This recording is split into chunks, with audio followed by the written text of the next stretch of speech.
മുക്കത്തെ DYFI പ്രകടനത്തിനിടെ flex board നശിപ്പിച്ചതിൽ പ്രവർത്തകർക്കെതിരെ കേസ്. 3 പേർക്കെതിരെയാണ് മുക്കം പോലീസ് കേസെടുത്തത്. ഇംതിയാസ് കരീം വിവരങ്ങളുമായി ചേരുന്നുണ്ട്. ഇംതിയാസ്, പറയൂ.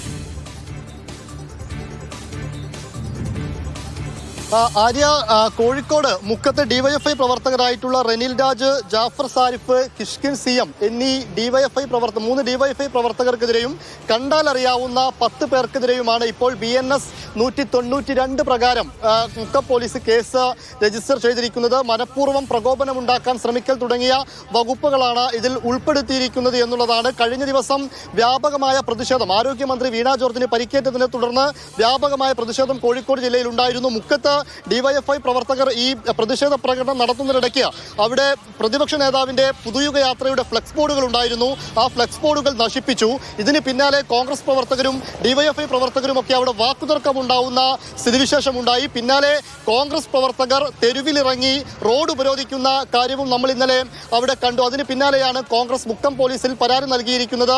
അതിലാണ് ഇപ്പോൾ കണ്ടാലറിയാവുന്ന 10 പേർക്കെതിരെയും മറ്റു 3 പേർക്കെതിരെയും ഇപ്പോൾ BNS 192 പ്രകാരം കേസ് രജിസ്റ്റർ ചെയ്തിരിക്കുന്നത്. അതോടൊപ്പം തന്നെ കഴിഞ്ഞ ദിവസം രാത്രിയിൽ തന്നെ കുന്നമംഗലത്ത് നടത്തിയ പ്രകടനത്തിനിടയിൽ, ഡിവൈഎഫ്ഐ നടത്തിയ പ്രകടനത്തിനിടയിൽ പഞ്ചായത്ത് വൈസ് പ്രസിഡന്റായിട്ടുള്ള സംതിജിനും പരിക്കേറ്റിരുന്നു. അദ്ദേഹം പരിക്കേറ്റതിനെ തുടർന്ന് കോഴിക്കോട് മെഡിക്കൽ കോളേജിൽ ഇപ്പോൾ ചികിത്സയിൽ കഴിയുകയാണ്.